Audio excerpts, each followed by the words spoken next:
આપણી આજની ચર્ચા માટે આપણી પાસે કેટલાક ખરેખર રસપ્રદ ચાર્ટ અને નોંધો છે. હા, અને આ સામગ્રી બાઇબલની ભવિષ્યવાણીઓના એક અત્યંત જટિલ ક્રમને સમજાવવાનો પ્રયાસ કરે છે. બરાબર.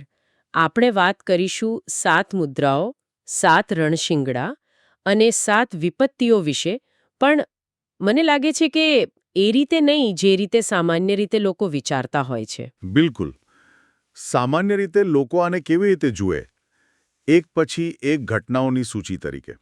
આ થશે પછી પેલું થશે. હા, એક ટાઈમલાઈન જેવું. એકદમ. પણ આ દસ્તાવેજો એક અલગ જ સવાલ પૂછે છે. એ પૂછે છે, આ બધી ઘટનાઓ પાછળનો હેતુ શું છે? આ માત્ર ઘટનાક્રમ નથી, પણ એક ઊંડો આધ્યાત્મિક અર્થ ધરાવતી પ્રક્રિયા છે. હા, અને એમાં જે માળખું છે એ તરત જ ધ્યાન ખેંચે છે. આ ચાર્ટ સૂચવે છે કે આ ઘટનાઓ એકબીજાની અંદર સમાયેલી છે. જાણે કે પેલી રશિયન ઢીંગલીઓ હોય. બરાબર. એકની અંદર બીજી, 7મી મુદ્રાની અંદર 7 રણશિંગડા અને પછી અને 7મા રણશિંગડાની અંદર 7 વિપત્તિઓ. ભયાનક લાગતી ઘટનાઓનો અંતિમ હેતુ સજા નથી. ના, બિલકુલ નથી. પણ પ્રેમની એક બ્રહ્માંડીય સાબિતી છે. આપણે એના પર આજે ઊંડાણપૂર્વક વાત કરીશું. અને સાબિતીને સમજવા માટે આ આખું વિશ્લેષણ 2 મોટા પાયા પર ટકેલું છે. પહેલો ખ્યાલ છે પ્રાયશ્ચિતનો દિવસ, એટલે કે એક શુદ્ધિકરણની પ્રક્રિયા. ઓકે. અને બીજો, જે ખરેખર મનને ઝગઝોરી નાખે તેવો છે, તે છે સર્જનની સ્વતંત્ર ઈચ્છાની પરિપૂર્ણતા. આ 2 વિચારોને જો આપણે પકડી રાખીશું તો જ આખું ચિત્ર સ્પષ્ટ થશે. તો ચાલો સૌથી મોટી રશિયન ઢીંગલીથી જ શરૂઆત કરીએ. 7મી મુદ્રા. ચાર્ટ્સ મુજબ બધી ઘટનાઓ આની અંદર જ બને છે. તો પછી આ 7મી મુદ્રા છે શું?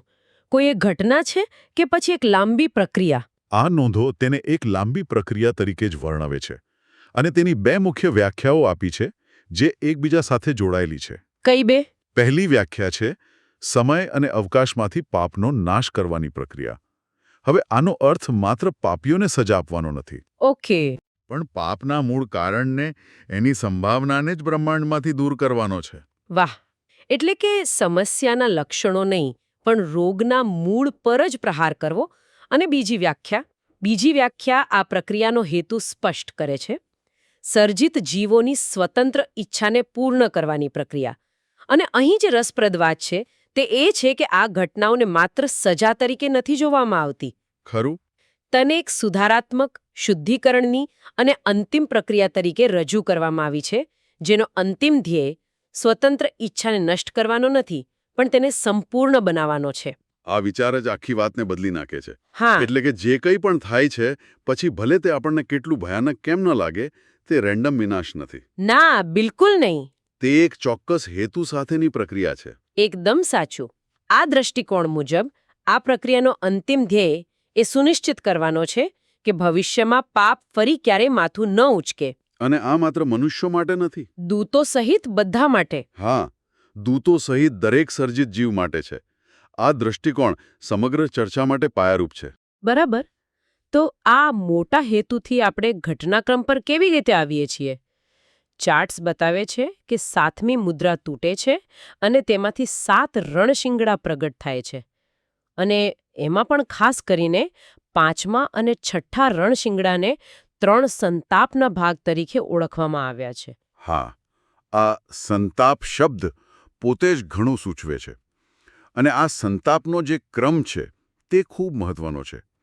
આ ચાર્ટ્સ એક પેટર્ન બતાવી રહ્યા છે. કેવી પેટર્ન? પહેલા આધ્યાત્મિક સ્તરે અંધાધૂંધી ફેલાય છે, અને પછી એ જ અંધાધૂંધી પૃથ્વી પર શાસન અને અત્યાચારનું સ્વરૂપ રહે છે. 5મું રણશિંગડું, જે પહેલો સંતાપ છે, તે આની શરૂઆત છે. અને આ નોંધો તેને પતન પામેલા શેતાન અને અતળ ઊંડાણને ખોલવા સાથે જોડે છે. અતળ ઊંડાણ ખોલવું, આ શબ્દપ્રયોગ ઘણો નાટકીય છે. શું આ કોઈ ભૌગોલિક જગ્યા છે કે પછી? ખૂબ સારો સવાલ છે. આ સ્ત્રોત મુજબ આ કોઈ ભૌગોલિક જગ્યા નથી.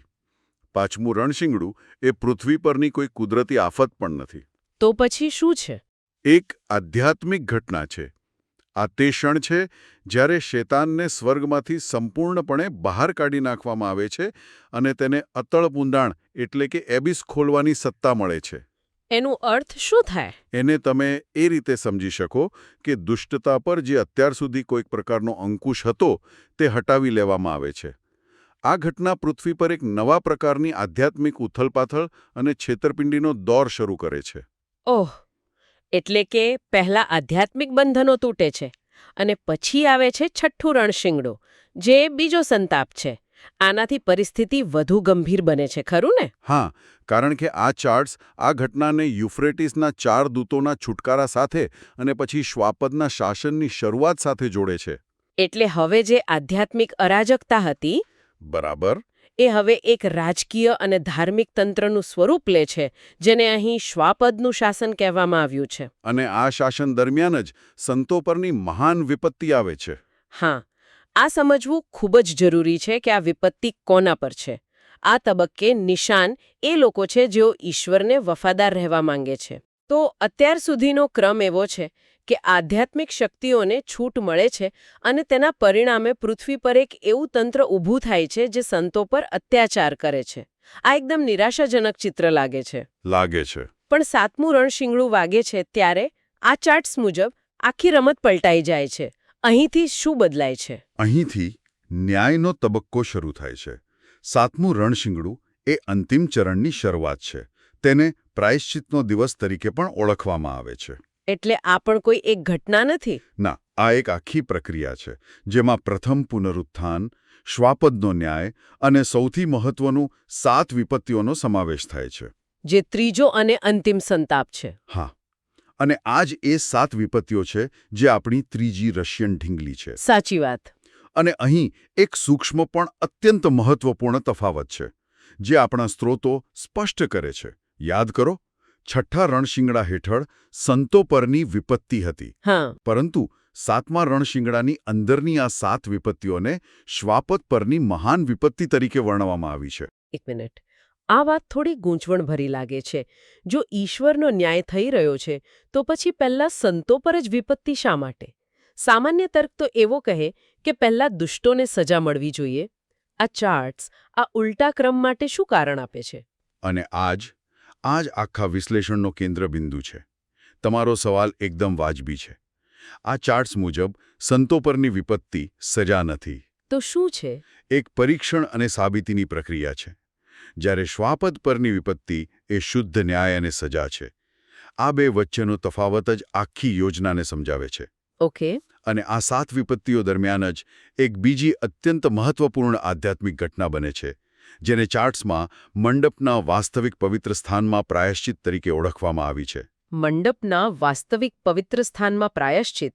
આ થોડું જટિલ લાગે છે. આનો સરળ અર્થ શું થાય? આને તમે એક કોસ્મિક ઓડિટ જેવું સમજી શકો. પૃથ્વી પર ન્યાય થઈ રહ્યો છે અને સાથે સાથે સ્વર્ગમાં પણ દરેક રેકોર્ડને, દરેક હિસાબને શુદ્ધ કરવામાં આવી રહ્યો છે. જેથી અંતે બધું સંપૂર્ણ રીતે સંતુલિત થઈ જાય. બરાબર. તે એ સુનિશ્ચિત કરવાની પ્રક્રિયા છે કે જે પણ નિર્ણય લેવામાં આવે તે સંપૂર્ણપણે ન્યાયી અને પારદર્શક હોય. આ બધું બરાબર છે, પણ તમે જે કહ્યું એનાથી મારો મૂળ સવાલ હજી ઊભો છે. આ બધું શા માટે? આટલી પીડા, સંતો પરનો અત્યાચાર, આ બધું જરૂરી કેમ છે? હા, અને અહીંયા જ આ ચાર્ટ્સ એક એવો જવાબ આપે છે જે કદાચ કોઈએ વિચાર્યો પણ ન હોય.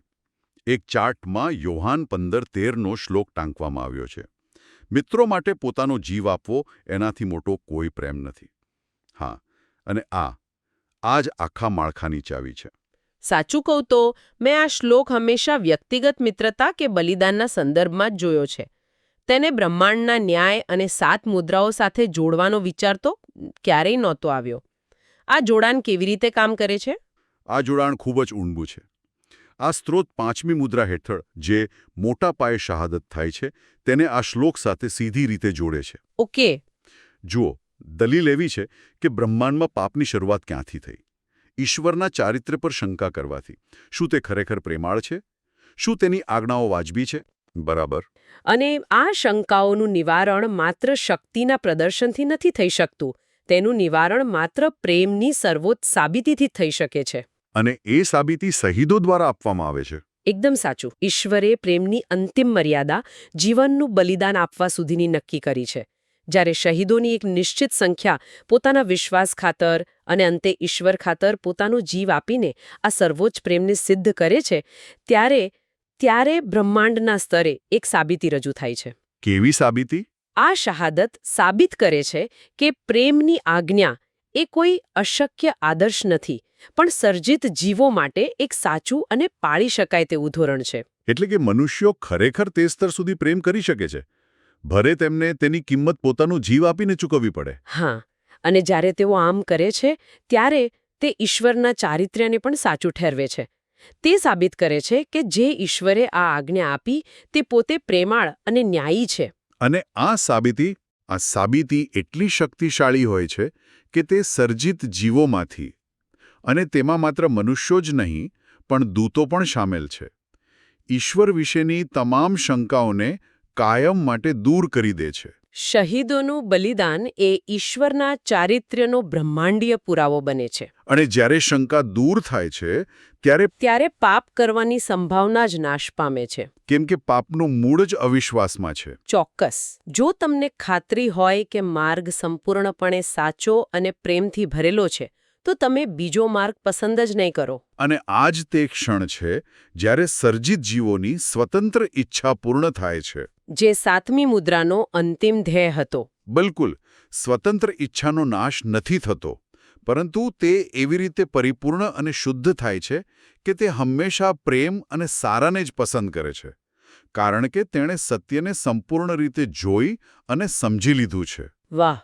તો જો આપણે આ બધા ટુકડાઓને જોડીએ તો આ સ્ત્રોતો એક એવું ચિત્ર રજૂ કરે છે જ્યાં બ્રહ્માંડની મોટી ઘટનાઓ, જે આપણને વિનાશક અને અસ્તવ્યસ્ત લાગે છે, તે વાસ્તવમાં રેન્ડમ સજા નથી. ના, બિલકુલ રેન્ડમ નથી. આ તો એક આખો પ્લાન છે.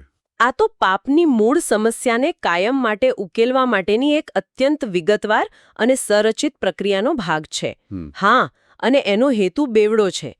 એક, પાપને જડ મૂળથી હંમેશ માટે ખતમ કરવું, અને બીજું, માણસો અને દૂતો દરેકની સ્વતંત્ર ઈચ્છાને એટલી મજબૂત અને શુદ્ધ બનાવવી કે તેઓ હંમેશા સાચું જ પસંદ કરે. અને આ પ્રક્રિયા તબક્કાવાર થાય છે, એક જ ઝટકામાં નહીં. આ ખરેખર એક અલગ જ દૃષ્ટિકોણ છે. તે માત્ર શું થશે તેનું વર્ણન નથી કરતું, પણ શા માટે થશે અને તેનું અંતિમ પરિણામ શું આવશે તે પણ સમજાવે છે. બરાબર.